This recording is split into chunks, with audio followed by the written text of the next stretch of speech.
হরে কৃষ্ণ। গীতা জ্ঞানের আলো। হরে কৃষ্ণ। হরে কৃষ্ণ। জয় গীতা।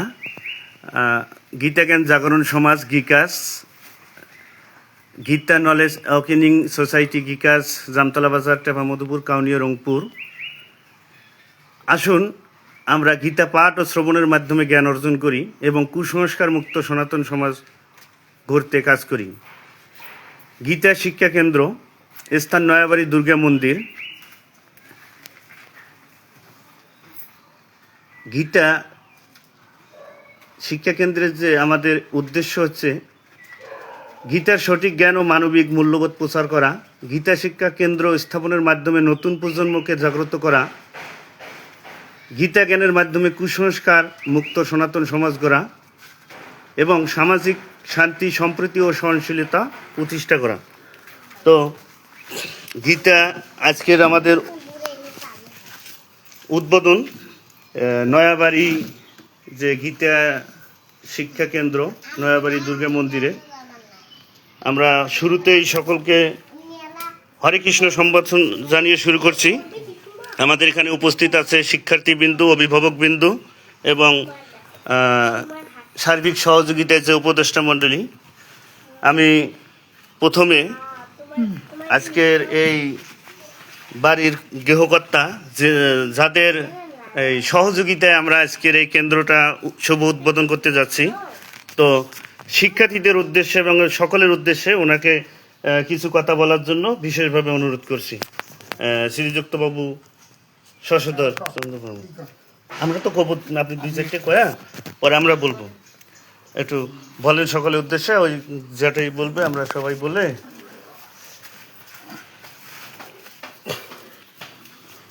এই এদিকে আসো, এদিকে আসো, না বসলে দাঁড়িয়ে থাকো।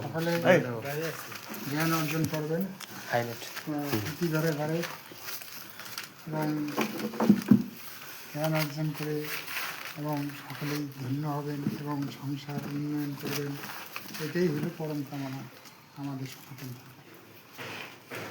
হরে কৃষ্ণ। জয় গীতা। ধন্যবাদ শ্রীযুক্ত বাবু শশধর চন্দ্রকে সুন্দর করে শিক্ষার্থীর জন্য বলার জন্য।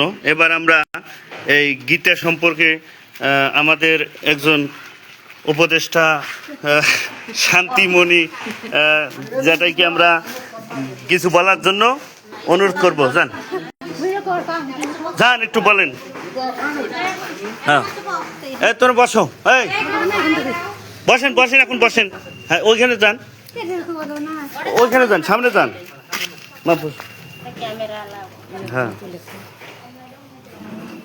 হ্যাঁ, কি বাবা?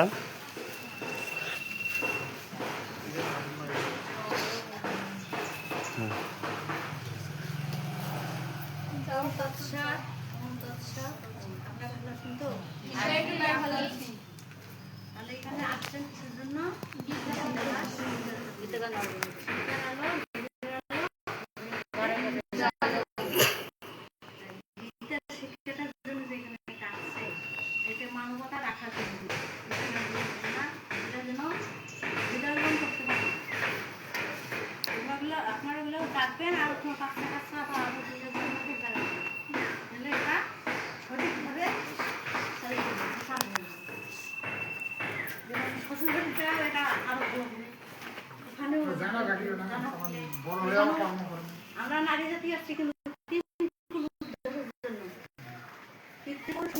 আবার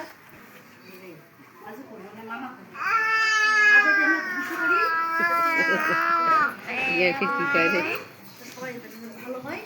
অনেকের নাতনি, অনেকের নাতনি, অনেকের অনেকের স্ত্রী, এমন করে কিছু করলে বলবে যদি আমি কথা যাই, এইটা যেন হয় না। এই জন্য গীতাটা নেওয়া, গীতাটা দেওয়ার কথা,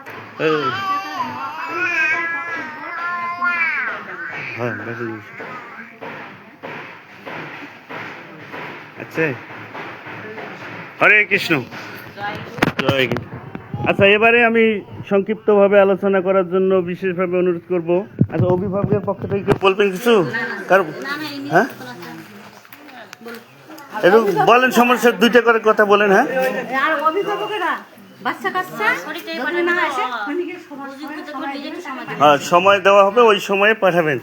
আচ্ছা, না পড়লো সেটাও সঠিক করে জানি নেবেন। একটু বলবা, বলো একটু। হ্যাঁ বৌদি একটু কর।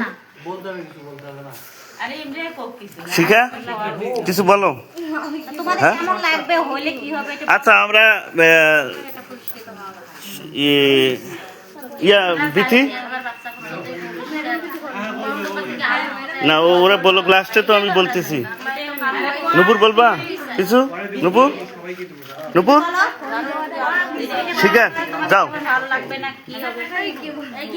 কেমন গীতের শিক্ষা কেন্দ্রতে সম্মানিত ভিউয়ার্স, আমরা এখন একজন শিক্ষার্থীর মুখে শুনবো যে আসলে গীতা পাঠ করলে আমরা কি উপকৃত হব, বা আসলে সনাতন সমাজের জন্য গীতা পাঠের প্রয়োজন আছে কিনা।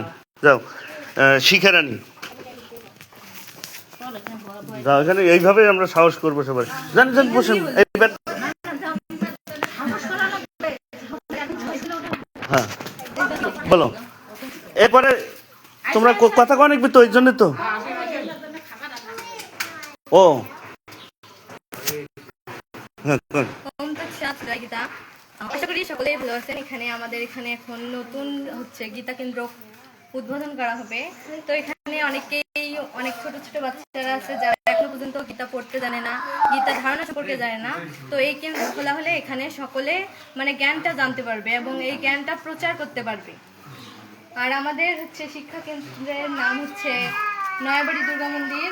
এটা জামতলা বাজারে অবস্থিত। এখানে আজকে থেকে শুভ উদ্বোধন করা হবে। ধন্যবাদ। হরে জয় গীতা। বলবে কিছু মা? আচ্ছা, এই বিথি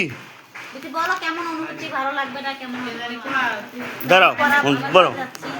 এবারে আমাদের সংক্ষিপ্তভাবে কিছু বলবেন যে বিথি। আসলে শিখা এবং বিথি দুইজনেই দায়িত্বে থাকবে, এরাই পড়াবে। আমি হয়তো সবসময় থাকবো না, এরাই দুইজন পড়াবে, মেনটেন করবে। হ্যাঁ,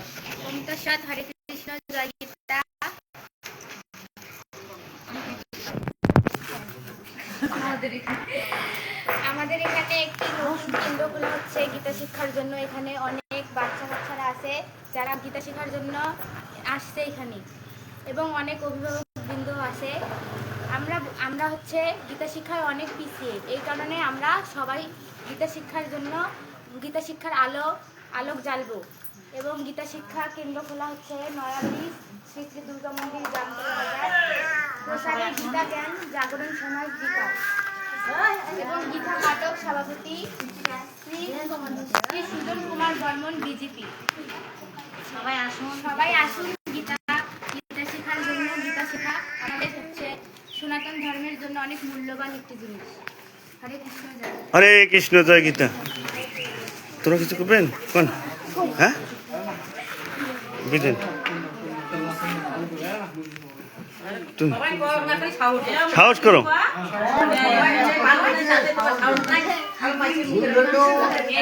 এই দুইটা চারটে কথা কন। তোমার নাম কি অমৃত করে দিই? হ্যাঁ, তোর নাম দে। আমি তো লাস্টে বলতেছি, আমি তো লাস্টে বলি শেষ। আচ্ছা, সম্মানিত হরে কৃষ্ণ জয় গীতা। আমাদের যে গীতা জ্ঞান জাগরণ সমাজ, আমরা একটা কেন্দ্রীয় কমিটি গঠন করছি। তার এখন আমরা সাধারণ সম্পাদক বিধান চন্দ্র রায় এখন আপনাদের সামনে এই সংক্ষিপ্তভাবে বক্তব্য রাখবেন। হরে কৃষ্ণ জয় গীতা। সবাইকে সম্ভাষণ জানিয়ে আমি দুইটা কথা বলবো। আজকে এটা জামতলা বাজার নয়াবাড়ি দুর্গা মন্দির, এখানে শুভ উদ্বোধন। এখানে একটা শিক্ষা কেন্দ্র খোলা হচ্ছে নতুন।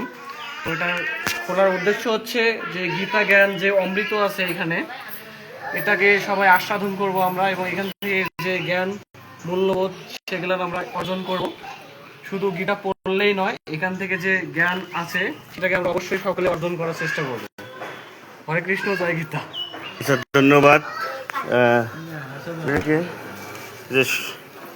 এবারে যাই হোক, ওনার তো দেরি, উনি আসলে তুমি এদিকে আসো। দাদা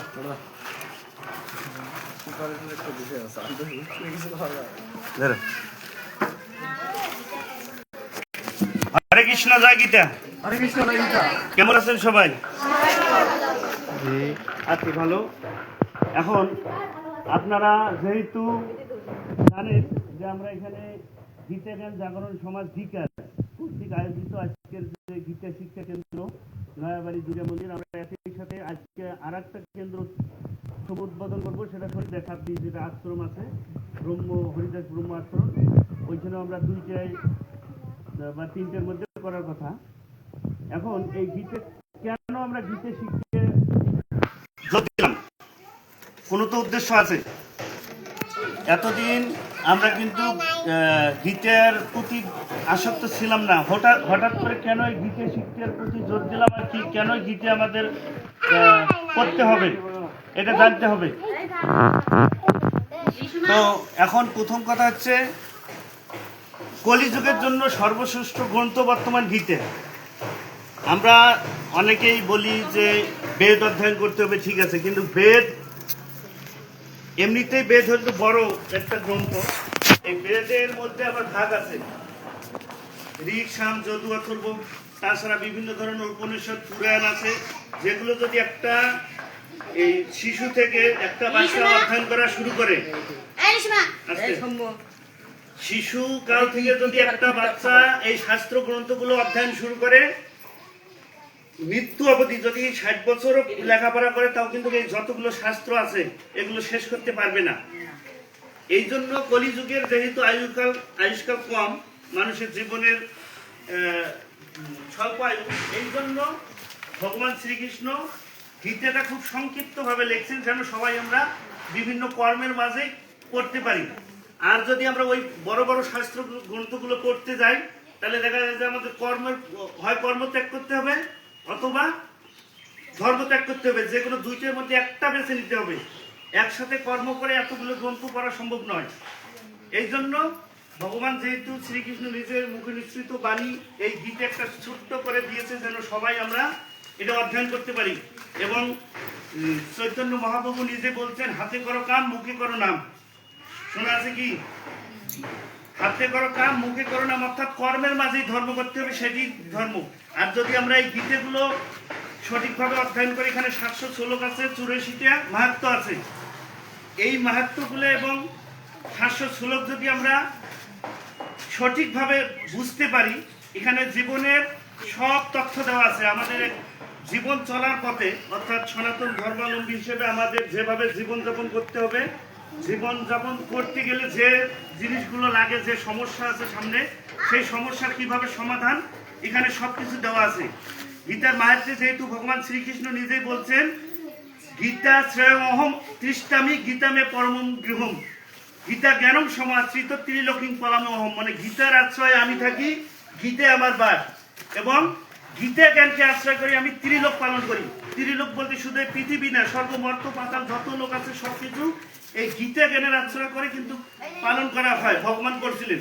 তাহলে আমরা সাধারণ মানুষ, আমরা কি এই গীতা জ্ঞানের আশ্রয় করে আমাদের এই সামাজিক বা পরিবারের জীবনটা আমরা অতিবাহিত করতে পারবো না? অবশ্যই পারবো। এখন তাহলে আমরা পারবো তো, কিন্তু এই গীতাটা আমরা পাঠ করতে দেই না। মানে আমরা যারা উচ্চ শ্রেণীতে আছি, নিজেকে সাধু বৈষ্ণব বা ধার্মিক তপস্বী বলে দাবি করি, তারা কিন্তু আমরা সাধারণ মানুষকে গীতা পড়াতে উদ্বুদ্ধ করি না, গীতা পড়ার আগ্রহী করি না, এই কারণে যে গীতার জ্ঞানটা যখন মানুষের মধ্যে ছড়িয়ে পড়বে, তখন কিন্তু মানুষ বুঝতে পারবে কোনটা সত্য কোনটা মিথ্যা। তখন কিন্তু আমরা এই যে যারা ধর্ম ব্যবসা করে, ধর্মকে কাজে লাগিয়ে ব্যবসা করে, বিভিন্ন ধরনের এই কুসংস্কার তৈরি করে, ভয়ভীতি দেখিয়ে আমাদেরকে পাপী বানাচ্ছে। অর্থাৎ পাপী কিরকম করে বানায়? আমাদের সনাতন ধর্মের শতকরা 90% লোক, 90% লোক আছে যারা বিভিন্ন কর্মজীবী, কর্মপেশায় নিয়োজিত, চাকরি বাকরি বা বিভিন্ন ধরনের ব্যবসা বাণিজ্য করে, এবং তারা অবশ্যই এই যে বিভিন্ন ধরনের যে ভয়ভীতি নিয়ম আছে, এগুলো মানার মতো সময় নাই। যেমন মাছ মাংস খাইলে অনেকে ভয় দেখায় যে মাছ মাংস খেলে ধর্ম হয় না, মাছ মাংস খেলে ভগবান পূজা গ্রহণ করে না, বা এই ধরনের আছে না আমিষ নিরামিষের, এগুলো ঠিক আছে। যদি একজন ব্যক্তি তার কর্মের মধ্যে থেকে ধর্ম করতে চায়, তাহলে তার মাছ মাংস বলতে কিছুই নাই। কারণ মাছ মাংস কখন আমরা ত্যাগ করব? আগে জানবো যে এখানে সাত্বিক, রাজসিক, তামসিক আহার সম্পর্কে দেওয়া আছে।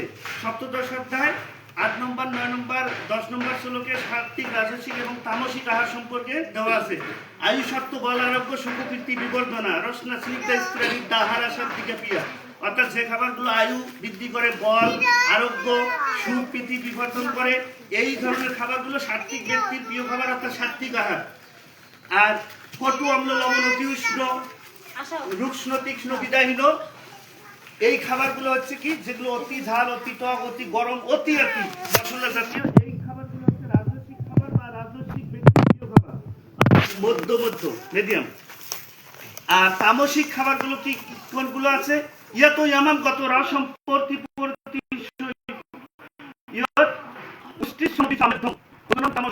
যে খাবারগুলো মানে বহু আগ্রহ তৈরি করা হয়েছে, 1 ঘন্টার অধিক, 3 ঘন্টার অধিক পূর্বে রান্না করা। তাহলে আমরা যে সাত্বিক করি বা নিরামিষ করি, যে ব্যক্তি সাত্বিক আহার গ্রহণ করে সে 3 ঘন্টা পূর্বে রান্নার খাবার খায় না? খায় তো। তাহলে ওই সাত্বিক থাকলো না। তাহলে এই যে আমাদের একটা কুসংস্কার, ভয় ভীতি দেখাইছে, দেখানোর পরে আমরা যে এখানে গীতার সঠিক তথ্যটা প্রকাশ করা হয় না। গীতার যেটা এই মাছ মাংস যদি না থাকবে, গীতার 6ষ্ঠ অধ্যায় অভ্যাস যোগের 11 নম্বর শ্লোকে বলছে, সুচ দেশে প্রতিষ্ঠাপ্য স্থিরম আসনম আত্মনো নতি উৎসৃষ্টম নতি নিচম চৈল আজিল কুশোত্তম। যে পবিত্র স্থানে, সুচ দেশে মানে পবিত্র স্থানে আসন পাতিতে হবে, পবিত্র স্থানে আসন পাততে হবে নিজের দ্বারা। কি সেখানে কি থাকবে? যে আসনটা বেশি উঁচু হবে না, বেশি নিচু হবে না, এবং তৈরি করতে হবে কি, চৈল মানে কাপড়, অজিনো মানে হচ্ছে হরিণের চামড়া, কুশো মানে কাশ, উত্তরম মানে ঘাস। তাহলে ঘাস, কাশ, হরিণের চামড়া এবং কাপড় দ্বারা তৈরি করতে হবে। এখন যদি কাপড় দ্বারাই তৈরি করি, মানে হরিণের চামড়া দিয়ে তৈরি করি, যদি ভগবান শ্রীকৃষ্ণ যদি নিরামিষে খাইতেন, যদি মাছ মাংস না খাইতেন, হরিণ যদি না খাইতেন, তাহলে কিভাবে এখানে গীতে ভগবান বললেন যে হরিণের চামড়া দিয়ে আসন পাতানো হবে? ওটা তো জীব হত্যা করতে হবে। হরিণের চামড়া আমরা কোথায় পাবো? এই জন্য এই ধরনের আরো অনেকগুলো আছে যেগুলো আমাদের ভুল ব্যাখ্যা দিয়ে, এবং ব্যাখ্যা বলতে দেখবেন যারা এই ধর্ম গুরু পর্যায়ে আছে, এনারা কিন্তু কখনো গীতের জন্য আমাদের উদ্বুদ্ধ করে না যে গীতে পড়ো।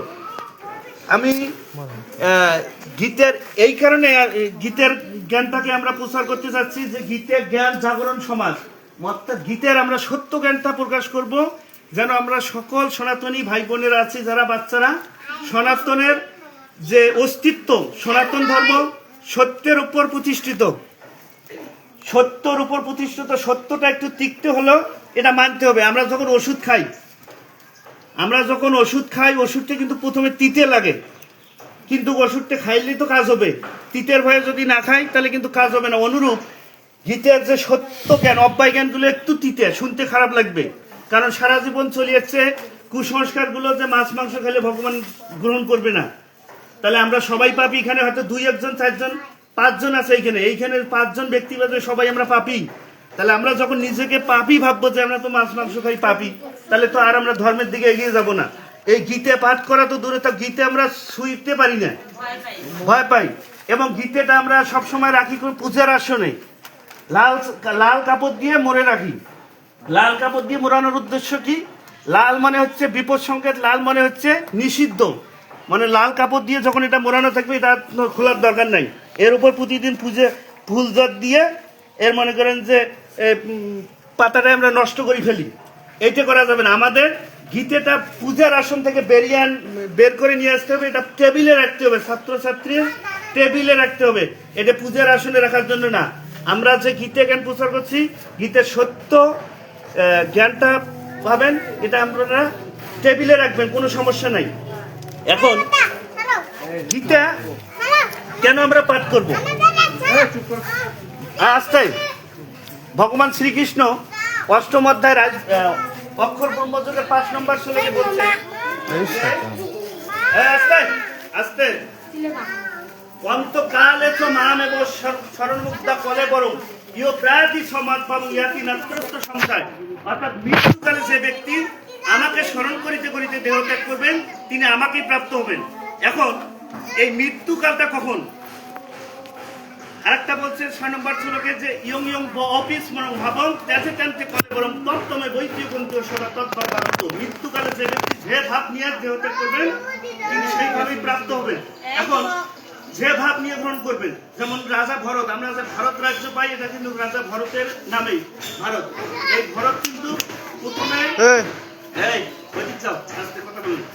প্রথমে কিন্তু রাজা ভরত কি ছিলেন?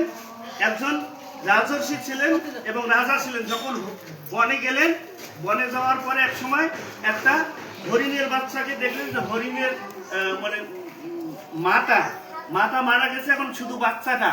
এই বাচ্চাটার এখন সে দায়িত্ব নিল, মানে এখন যেহেতু বাচ্চাটা একাই হয়ে গেল, অসহায়, বাচ্চার সেবা করতে করতে বাচ্চার প্রতি আসক্ত হলো। তখন আস্তে আস্তে ধর্ম চর্চা বাদ দিয়ে ওইটার প্রতি আসক্ত হয়ে পরবর্তী জন্মে কিন্তু রাজা ভরত ওই মেষ বা হরিণ রূপে জন্মগ্রহণ করছিল।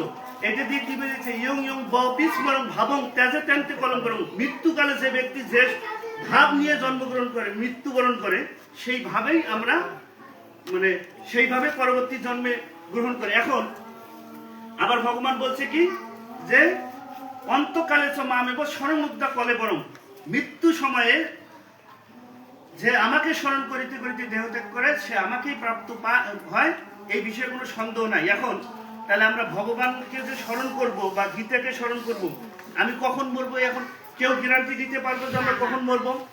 যে ওই সময়টা আমি এখন সারাদিন পড়ার দরকার নাই, গীতে পড়ার দরকার নাই, ওই যে সময় মরবো মরার আগে আগে গীতের নাম নেবো বা ভগবানকে ডাকলে হবে, এটা তো কেউ জানে না।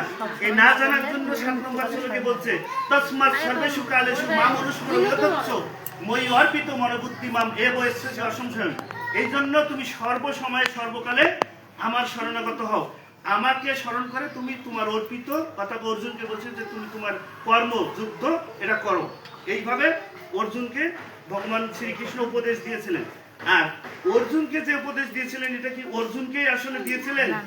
এটা অর্জুন হচ্ছে জাস্ট একটা ডেমো। অর্জুনের মধ্যে আমাদের সকল সনাতনী সকল দর্শককে এই জ্ঞানগুলো দিয়েছেন। আর গীতার জ্ঞানটা কখন প্রাপ্ত হয়েছি আমরা, এটা নিয়ে অর্জুনেরও সন্দেহ ছিল। এই জন্য গীতা যখন আমরা বলছিল কি চতুর্থ অধ্যায় বলছিল ইমাম বিবস্পতি প্রত্যবান মহমব্যম বিবস্পতি মুনি রিক্সা কবে অব্রবীত। ভগবান অর্জুনকে বলছিল এই জ্ঞান আমি প্রথমে কাকে দিয়েছিলাম? সূর্যকে দিয়েছিলাম। সূর্য এই জ্ঞান কাকে দিয়েছিল? মনুকে। মনু আবার ইক্ষাকুকে, ইক্ষাকু তার পরবর্তী প্রজন্মকে, এবং পরম্পরা প্রাপ্ত রাজা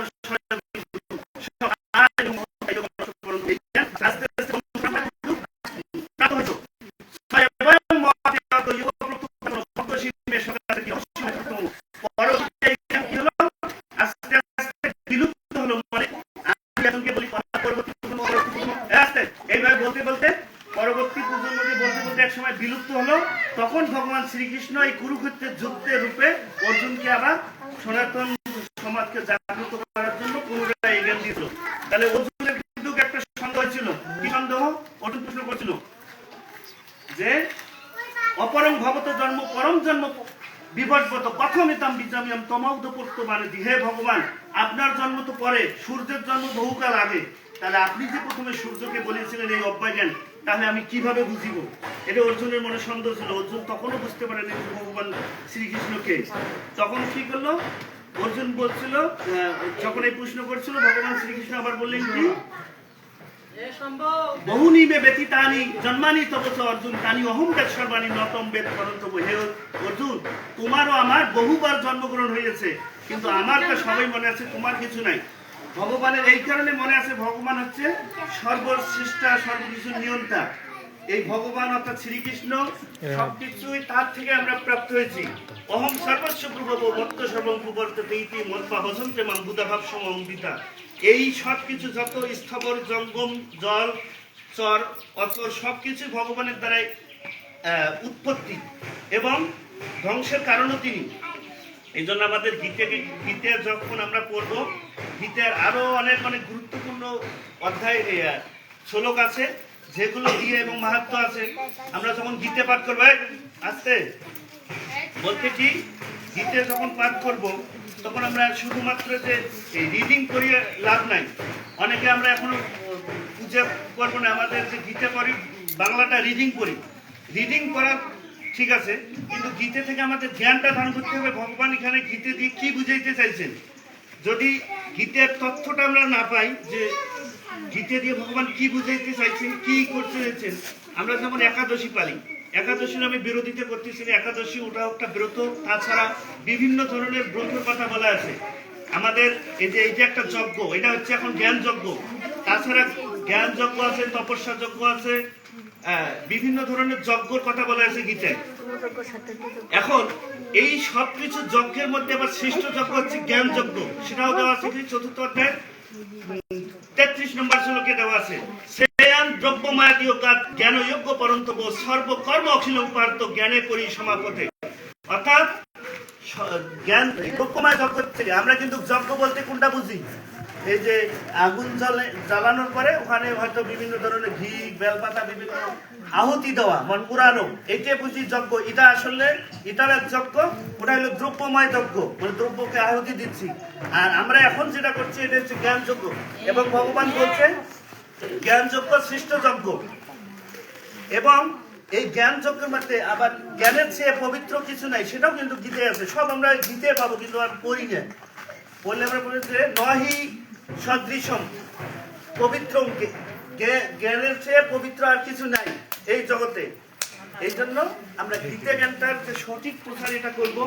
কারণ এখন অনেকে আছে যে গীতে বের করছে, কিন্তু গীতে নিজের মন মতো বের করছে। আগে যে পুরাণ, বিভিন্ন ধরনের পুরাণ আছে, আমাদের পুরাণ আছে 18টা, উপপুরাণ আছে 18টা, তাছাড়া মহাপুরাণ আছে, এই বিভিন্ন ধরনের পুরাণ আছে। আমরা যে মহাভারত পড়ি, এটা একটা পুরাণ, ভাগবত পুরাণ। তারপরে বিভিন্ন গ্রন্থগুলো আছে, রামায়ণ, এগুলো ঠিক আছে, এগুলো জাস্ট গল্প দিয়ে আমাদের শিক্ষা দেওয়ার জন্য, উদাহরণ দেওয়ার জন্য, কিন্তু এগুলো শাস্ত্র গ্রন্থ না।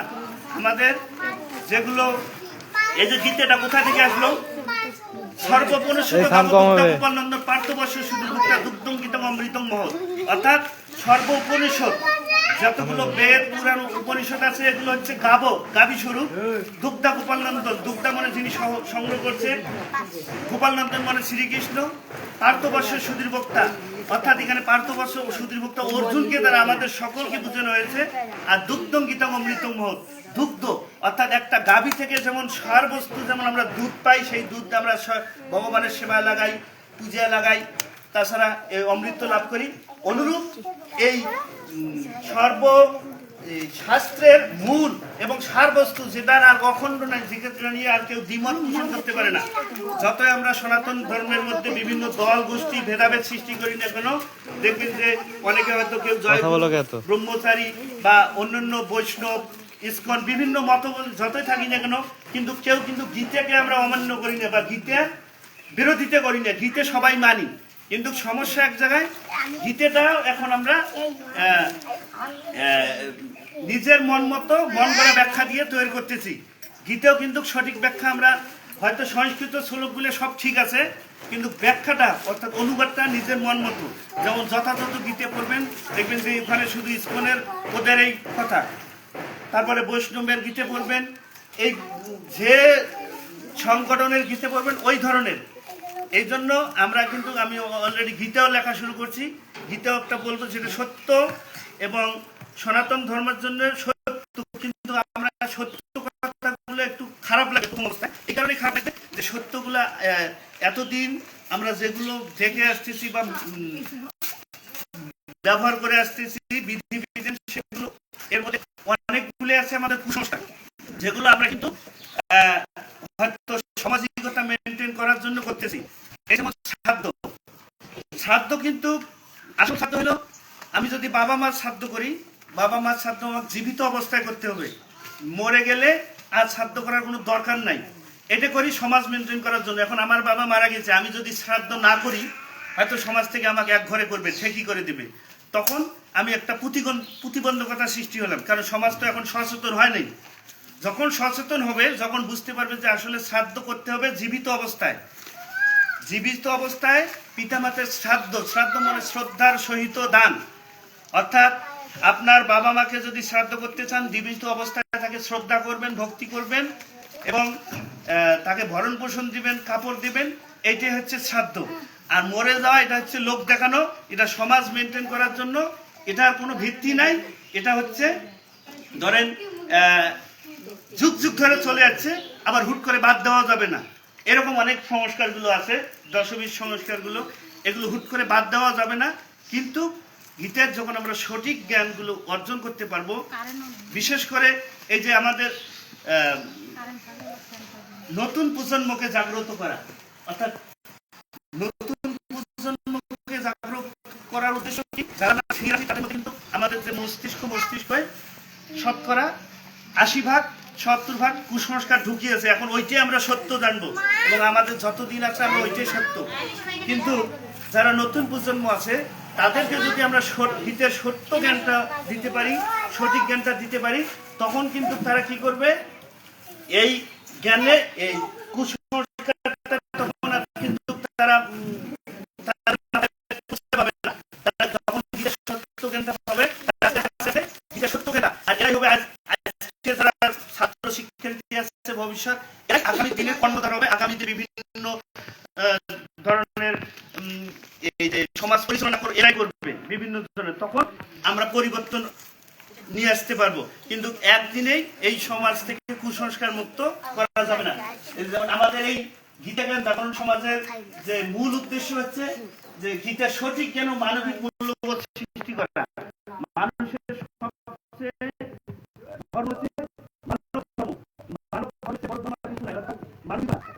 গীতা শিক্ষা কেন্দ্রের মাধ্যমে নতুন প্রজন্মকে